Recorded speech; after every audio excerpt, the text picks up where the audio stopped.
Hello students, आज का topic exercise 13.1 question third. Question is the floor of a rectangular hall has a perimeter 250 meter.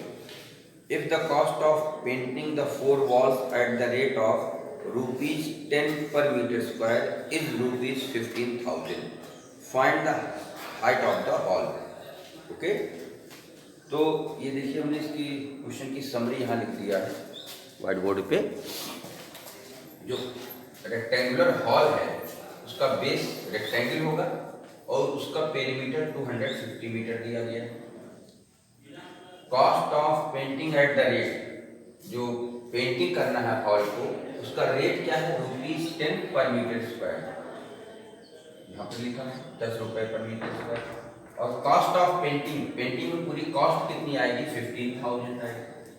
तो height of the hall आपको find करना है. ठीक है.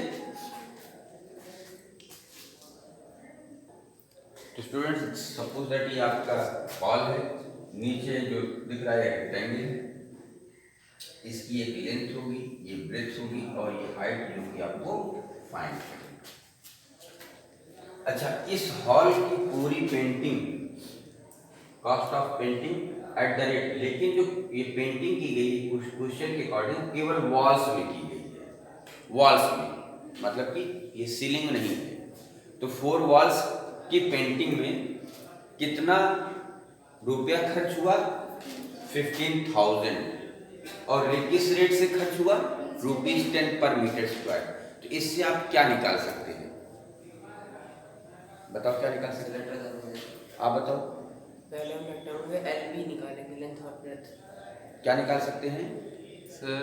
फर्स्ट इसकी लेंथ और और कोई सर इसकी 4 वॉल्स की वो क्या, लेंथ और ब्रेड्थ निकाल सकते हैं. इससे ये जो टोटल कॉस्ट आई है उसको पेंटिंग में और जो रेट दिया है, इससे हम लेटरल सरफेस एरिया फाइंड कर सकते हैं. उनका रविंद्र का आंसर सही है, बाकी लोगों का नहीं. लेटरल सरफेस एरिया, क्योंकि ये टोटल कॉस्ट आ रही है, आपकी पेंटिंग में इतना पैसा खर्च हुआ और किस रेट से खर्च हुआ वो मालूम है. तो इस कितनी एरिया किन्होंने पेंट किया वो मिल जाएगा. और किस पे पेंट किया था, केवल 4 वॉल्स पे. तो लेटरल सरफेस एरिया हमको कैसे मिलेगा, बताओ कैसे मिलेगा. 2HL + B. और कोई बताए. 15,000 अपॉन 10 कुल इतना कॉस्ट आई, इस रेट से आया. कहाँ पेंटिंग की गई, लेटरल सरफेस एरिया पर. तो इससे आपको मिल गया कि हमने 1500 मीटर स्क्वायर की एरिया को पेंट किया.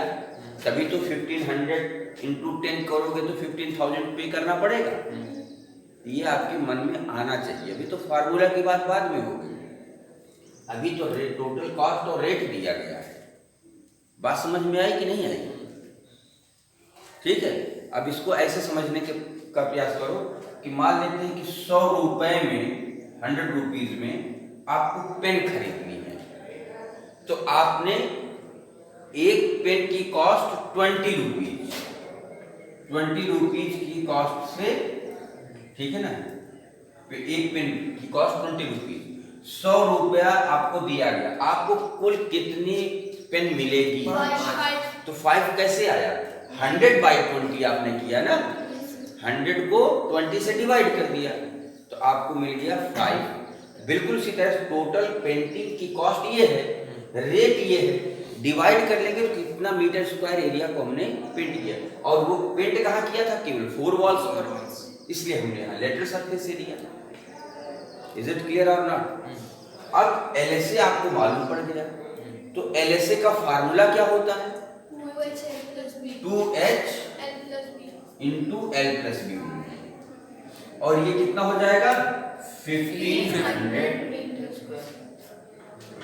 बन गया. 2HL + B = 1500. इसको लिख सकते हैं नहीं. लेकिन एक चीज और दिया गया है, पेरीमीटर कितना दिया गया है, 250 मीटर. और पेरीमीटर क्या होता है, रेक्टेंगल का perimeter 2L × L plus B equal to कितना है 250 मीटर 250। सही है कि नहीं सही है? अब थोड़ा सा यहाँ पर इसको मिटा के दोबारा से लिख लेते हैं, स्पेस हो जाएगा। ये आपको पेरीमीटर से मिला, रिजल्ट क्लियर? अच्छा यहाँ से L प्लस बी निकालने तो कितना हो जाएगा? 250/2 कितना होगा 125 डायरेक्ट लिखते हैं। हाँ एक इसको इक्वेशन का नाम। अब वही आ जाते हैं, क्या हमने निकाला था लेटरल सरफेस एरिया, ठीक है ना? लेटरल सरफेस एरिया यहाँ से आ जाते हैं, क्या था 2h into L plus B equal to 1500 अब 2h L प्लस बी की वैल्यू देखो 125 इंटू 125 इज इक्वल टू 1500। अब हाइट क्या हो जाएगा? ये 250 h इंटू 250 हो जाएगा 250 इक्वल टू 1500। तो h निकालेंगे 1500 बाई 250। देखो ये करीब हो जाएगा 6 यहाँ जाएगा 6। हाइट हो जाएगी, height of the hall equal to 6 6 centimetres. और ये आपको हो जाएगा। समझ में बात आ गई? ठीक है ना? तो कुछ के जवाब आप नहीं, आप सीधे कुछ प्रैक्टिकली होता है। जैसे इससे लेटरल सरफेस एरिया समझ लो, उसने डायरेक्ट लेटरल सरफेस एरिया 1500 नहीं दिया, उसने घुमा करके दे दिया, ठीक है? तो समझ गए हो कि फिर से दोबारा समझाएं? समझ गए हो ना? ये सब पेरीमीटर दिया गया था, cost of painting at the rate दिया गया, लेकिन पेंटिंग किस पे हो रही है? 4 वॉल्स पे। कॉस्ट ऑफ पेंटिंग इतना खर्च हो रहा है, हाइट ऑफ द हॉल निकालना है, जिसको हमने h जूम कर लिया, let the height of the hall is equal to diagram में लिखा है, ठीक है? लेंथ L है, ब्रेथ B है और हाइट h है। तो यहाँ से लेटरल सरफेस एरिया 1500 मिल गई। पेरीमीटर था तो पेरीमीटर से एक इक्वेशन मिल गया और इस तरीके से ये लेटरल सरफेस एरिया का फार्मूला लगा के इसको सॉल्व कर दिया, हाइट मिल गई। नोट कर लीजिए।